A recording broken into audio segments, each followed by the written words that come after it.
As little children, we would dream of Christmas morn, of all the gifts and toys we knew we'd find.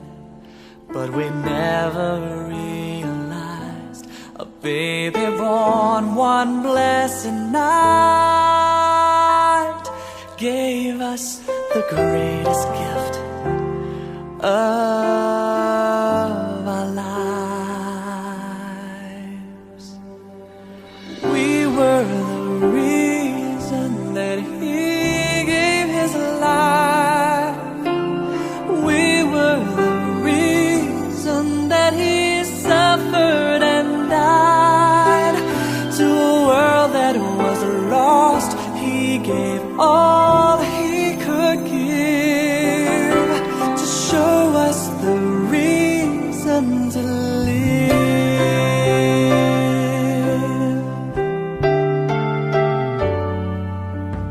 As the years went by, we learned more about gifts, the giving of ourselves, and what that means. On a dark and cloudy day, a man hung crying in the rain, all because of love, all because of love. Oh, and we were the reason that He gave His life. We were the reason that He suffered and died. To a world that was lost, He gave all He could give, to show us the reason to live. I finally found a reason for living. It's in giving every part of my heart to Him, and all that I do, every word that I say, I'll be giving my all just for Him, for Him. And we are the reason that He gave His life. We are the reason that He suffered and died.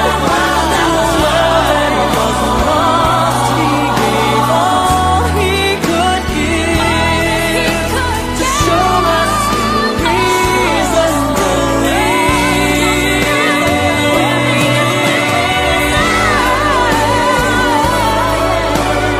He is the reason to live.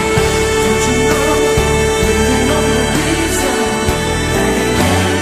Oh, He came to save us. When He gave His life for us, He suffered and died. To the world that was lost, He gave everything, everything, to show us the reason to live. Don't you know the reason that He came? He came to save us. When He gave His life for us, He suffered and died. I wanna know how I can thank you, Jesus. He came, everything that He gave, to show us the reason to live. Don't you know, the only reason that He came? He came to save us.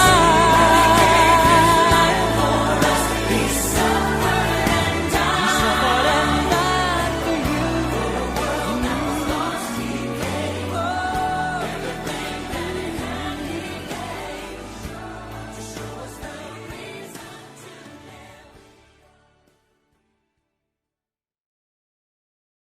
Amen. Praise the Lord. Purihin po ang Panginoon sa hapon na ito, mga kapatid, mga magulang. Diyan po sa Calapan, Mindoro, sa panguna ng ating Reverend Virgilio Santos, Sister Annie, sa ating mga pastora, Jonah, Pastora Vicky, Giday, Pastora Merla Sanawan, at sa mga nga Sister Maribel, ganun din dyan sa Pangasinan, Brother Roberto, at dito po sa Bacoor at Parañaque, Pastor Gab. So sa lahat ng mga kapatiran at sa lahat po ng sumusubaybay dito po sa ating pagtalakay ng 7 wika na binanggit ng Panginoong Jesus sa krus ng Kalbaryo, no? So kahapon po at noong sa araw ay tinalakay po natin ang una at hanggang pang-4 na wika na binanggit ng Panginoon sa krus. Ano nga po yung una? Father, forgive them for they do not know what they are doing, no? Pangalawa, sabi niya doon sa nakapakong kasama niya, sabi ni Jesus, today thou shalt be with me in paradise. Sasama kita sa paraiso, no? So doon sa pangatlo na binanggit ng ating Panginoon, dahil nga nandoon yung kanyang ina sa laman, si Maria, sabi niya, Mother, behold thy son, and son, behold thy mother, no? So at ang pang-apat na binanggit ng Panginoon, habang nakapako siya, sinabi niya, my God, why thou hast forsaken me? No? At ngayon po ay dadako tayo sa pang-5 wika na binanggit ng Panginoong Jesus sa krus ng Kalbaryo. At ito po ay ang ating tatalakayin. Buksan po natin ating mga Bible sa aklat ng John chapter 19, verse 28. Ito po ang sinasabi ng salita ng Diyos. After this, Jesus, knowing that all things were now finished or accomplished, that the scripture might be fulfilled, saith, I am thirsty, or I thirst. No? So, ang Diyos po magpapala sa pagkabasa ng kanyang salita. Tayo manalangin saglit. Father God, in heaven, thank you, Lord, for your love, for your goodness, for your word, that gives life to human being. Lord, bless your word. Bless each and every one. Give us wisdom, knowledge, understanding. Lord, that we may understand your word today, O Lord. We honor you, Father. We praise you in Jesus' name. Amen. Amen. Ayan. No?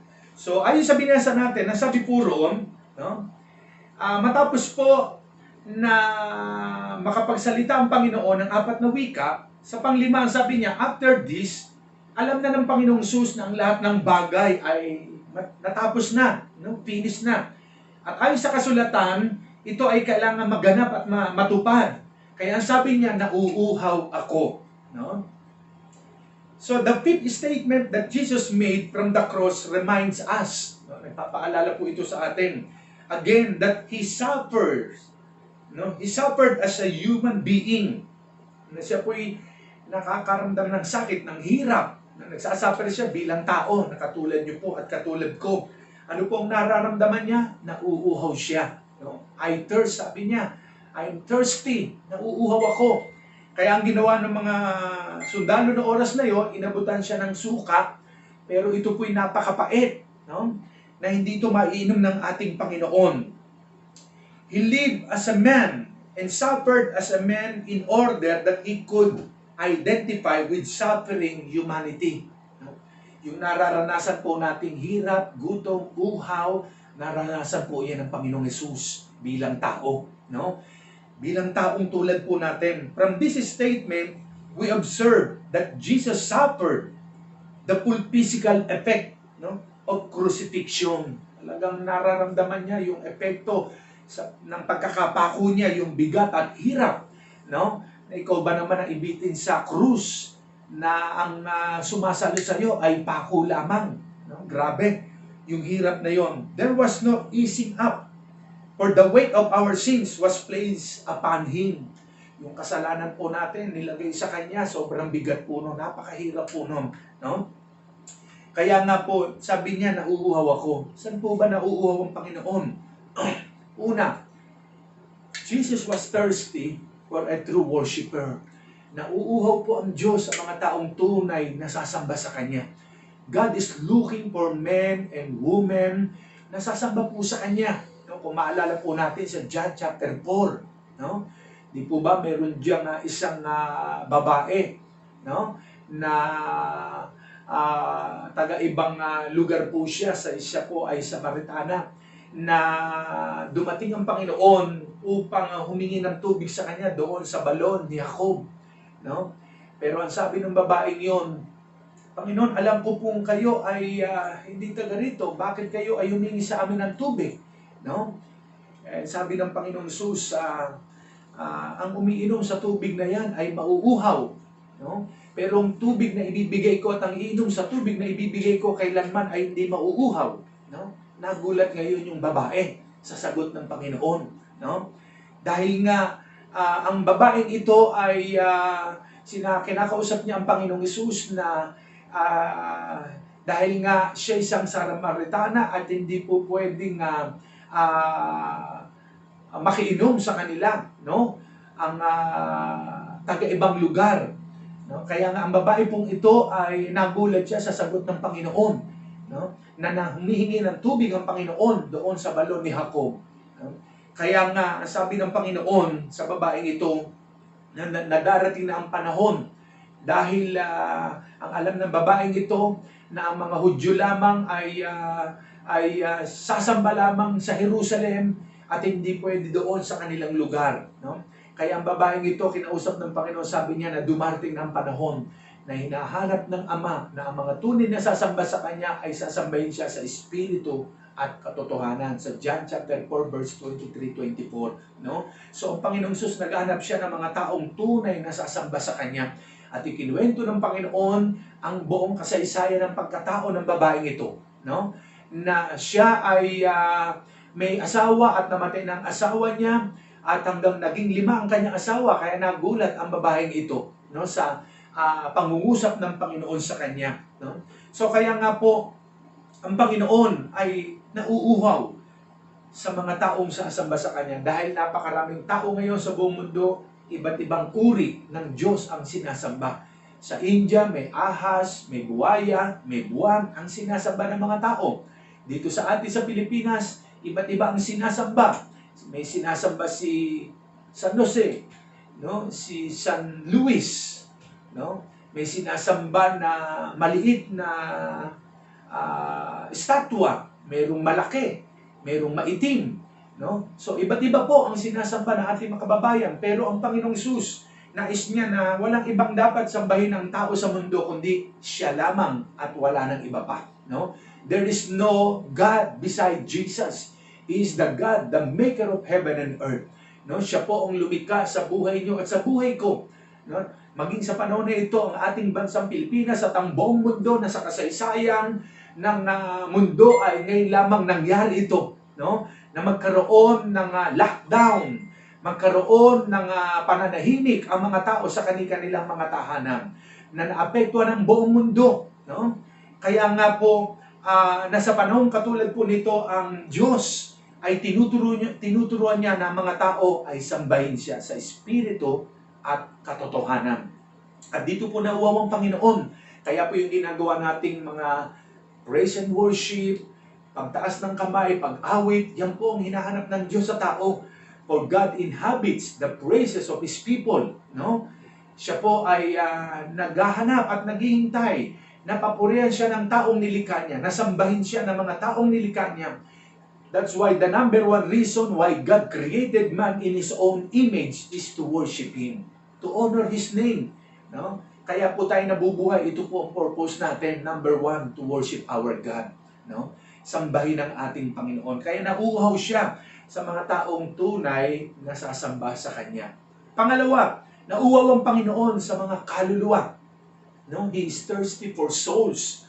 Na gusto ng Diyos ang mga tao ay magbalik loob sa Kanya dahil nga ang tao ay nawalay sa Kanya. Ang tao ay patungo lahat sa apoy ng impyerno dahil sa kasalanan. Kaya ang Panginoon nauuhaw siya sa mga kaluluwa na lalapit sa Kanya, magpapakumbaba at magbabalik loob, magsisisi sa kasalanang mga ginawa.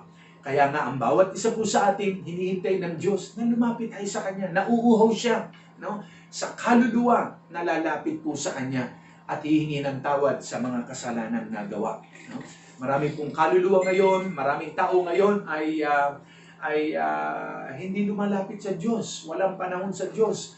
Pag ang pag-uusapan ay salita ng Diyos, baliwala sa kanila.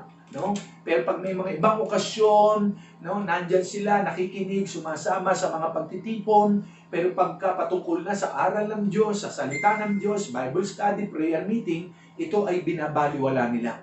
Mga kapatid, mga magulang, ito na yung panahon, no, na lumapit tayo sa Panginoon. Bigyan natin ng panahon ang kanyang salita. Bigyan natin ng panahon ang aral ng Diyos. Sapagkat ang salita ng Diyos, ito po ay nagbibigay ng buhay. No? Kaya ang sabi nga ni Haring Solomon sa Kawikaan chapter 4, Proverbs 4, verse 20 to 23, My son, attend to my words. Sabi ng aklat ng Kawikaan, incline your ears unto my saying. Let them not depart from your eyes. Keep them in the midst of your heart, for they are life to those who find them, and health or medicine of their flesh, of their sa kanilang laman. Kaya nga po, ibalin daw natin ang ating tainga sa salita ng Diyos. Ang ating paningin, huwag alisin sa paningin natin ang salita ng Diyos. Itanim sa ating mga puso dahil ito po raw ay bukal ng buhay. No? Ito'y dinadaluyan ng buhay. Kaya po, ang ating makaluluwa, ang pagkain po nito ay ang salita ng Diyos.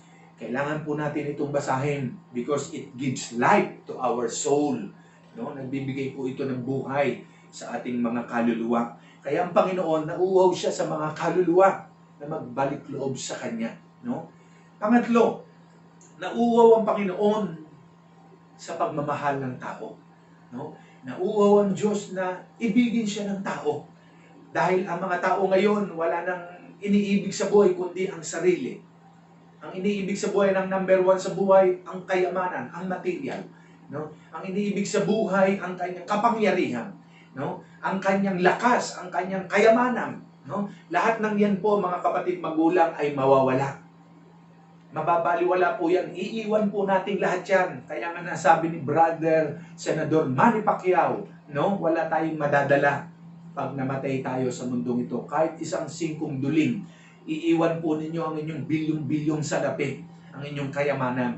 Kaya nga, panahon na para yung mga bilyonaryo katulad po nung si kapatid nating kababayan Francisco Marcos na sinasabi ayon sa pag-aaral ay siya'y pamangkin ng dating Pangulo Marcos, no?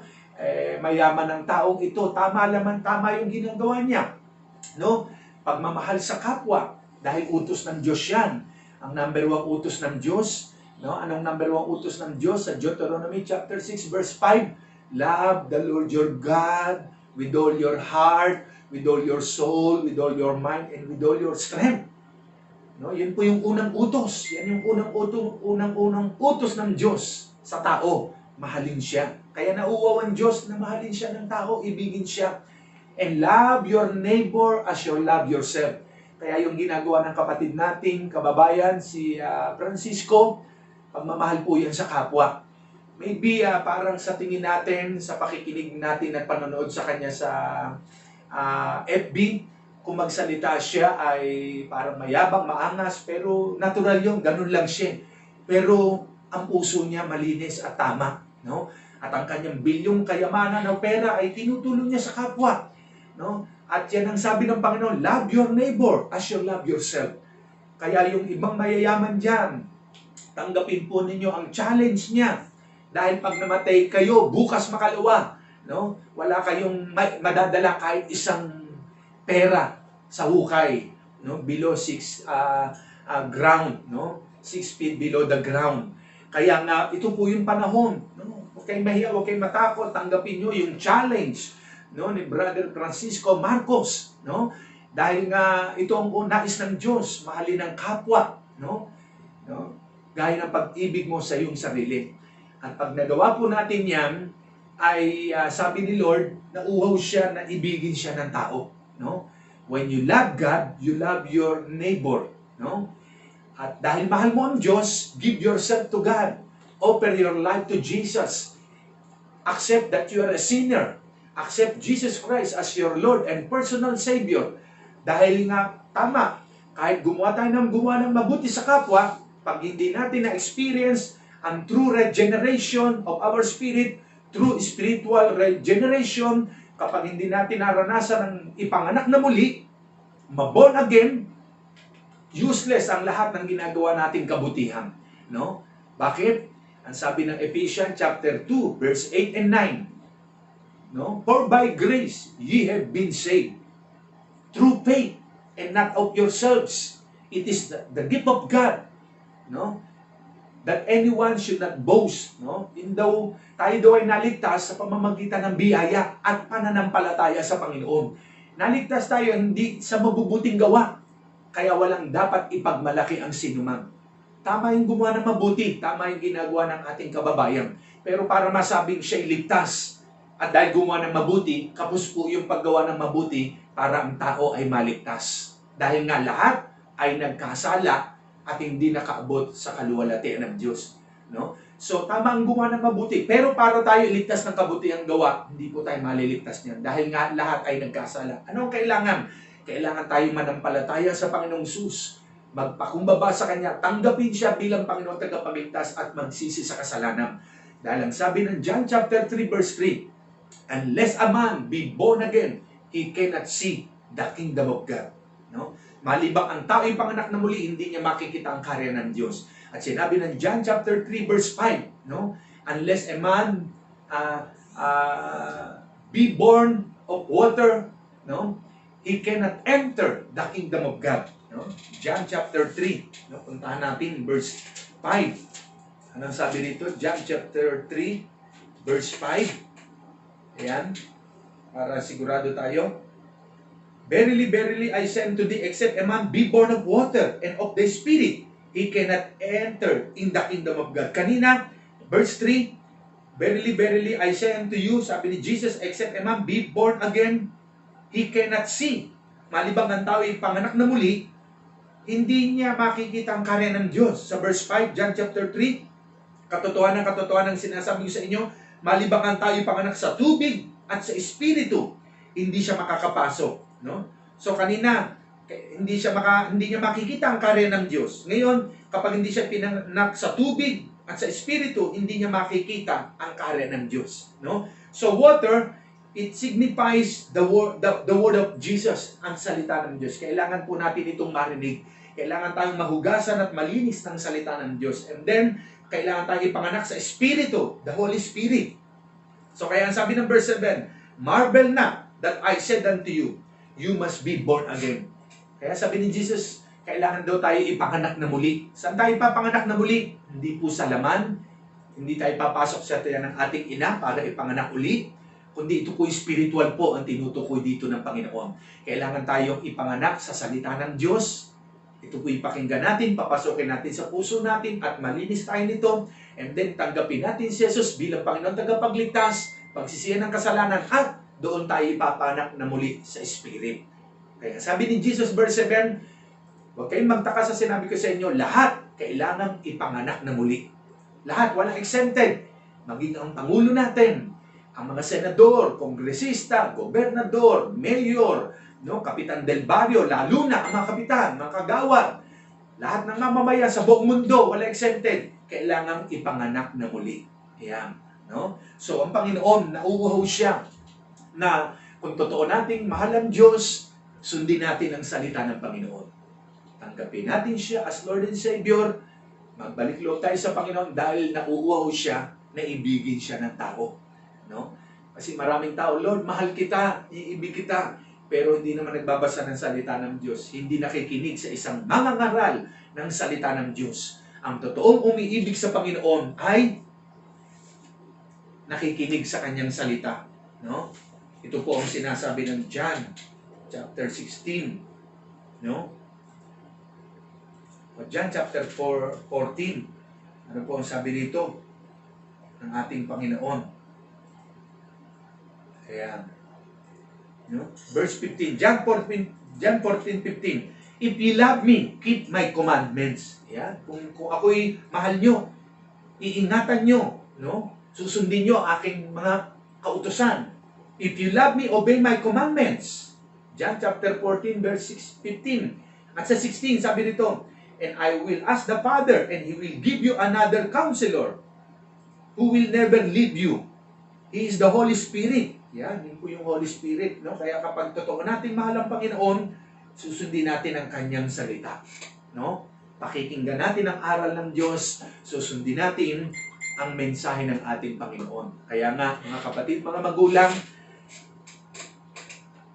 ito po ang nais ng Panginoon, ibigin natin siyang tunay. No? Pag mahal natin ang Diyos, susundin po natin siya. Kaya sa oras na ito, tayo po'y mananalangin sa mga kababayan natin dito sa Pilipinas, saan po kayo naroon sa buong mundo, no? Sumunod po kayo sa maiksing prayer na ito, tanggapin natin si Jesus bilang Panginoon tagapagligtas. Sabi niya, you must be born again. Kailangan tayo panganak na muli. Sumunod po tayo sa prayer, yumuko tayong lahat at pumikit. Sabihin po ninyo, Panginoong Jesus, marami pong salamat sa iyong mga salita na aking narinig. Ikaw po'y tunay na nauuhaw sa mga tunay na sasamba sa iyo. Nauuhaw ka sa mga kaluluwang nais mong magbalik loob sa iyo. Nauuhaw ka na ibigin ka ng mga taong tunay na makinig sa iyong salita at sumunod sa iyong mga salita. Salamat po, Panginoon. Inihalay ko sa iyo ang aking buhay. Nagsisisi po ako. Tinatanggap kita bilang Panginoon ko at tagapagligtas. Maghari ka sa puso ko, Panginoon. Ito po aking panalangin sa pangalan namin, Panginoong Jesus. Amen. So, purihin po ang Diyos, mga kapatid, mga magulang. Pagpalain tayong lahat ng Diyos. God bless you all. At pakinggan po natin muli ang awit na ito, no? Na kung saan ay maramdaman natin patuloy ang comfort ng Holy Spirit, no? At pagpalain tayong lahat ng Panginoon. God bless you all. Ate Gigi, dyan sa Norfolk, Virginia. Pastor Allen, Sister Estela, dyan sa New Jersey. No, ang aking pamangkin Crystal diyan sa USA. God bless you all. Kila Ate Glo, kay Sylvia sa Texas, Kuya Dodong, Luzon, Visayas sa Mindanao. God bless the Philippines. God bless President Rodrigo Roa Duterte. So pagpalain ng Diyos ang ating bansang Pilipinas. I declare na magwawakas din ang COVID-19 na ito by the power of God. Nothing is impossible to our God Almighty. God bless you. God bless the Philippines. Amen. Amen. Amen.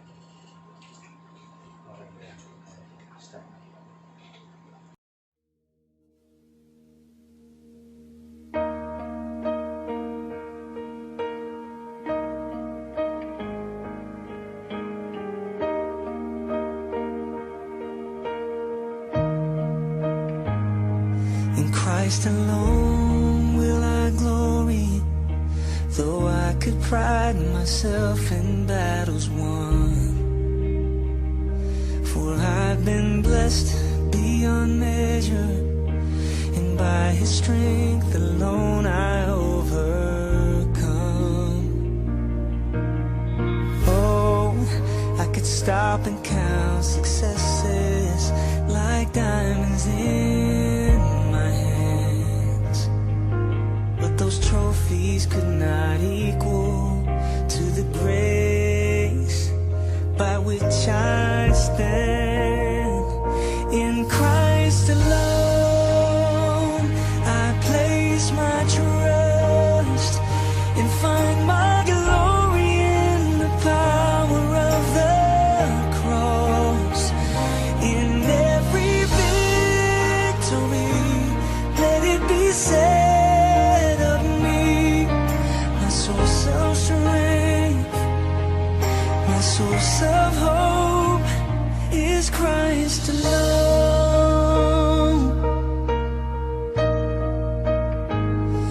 In Christ alone will I glory, for only by His grace I am redeemed, and only His tender mercy could reach beyond my weakness to my need.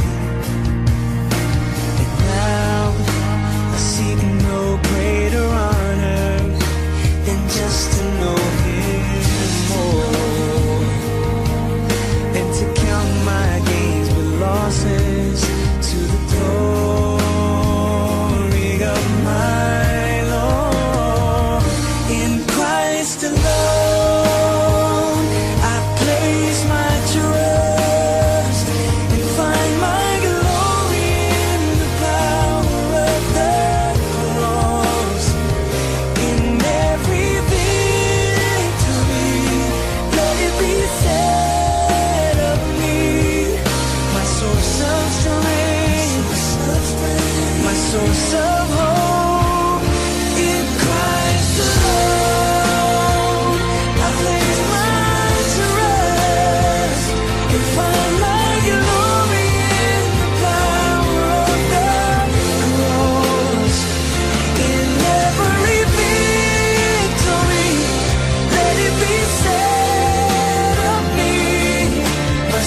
of strength, my source of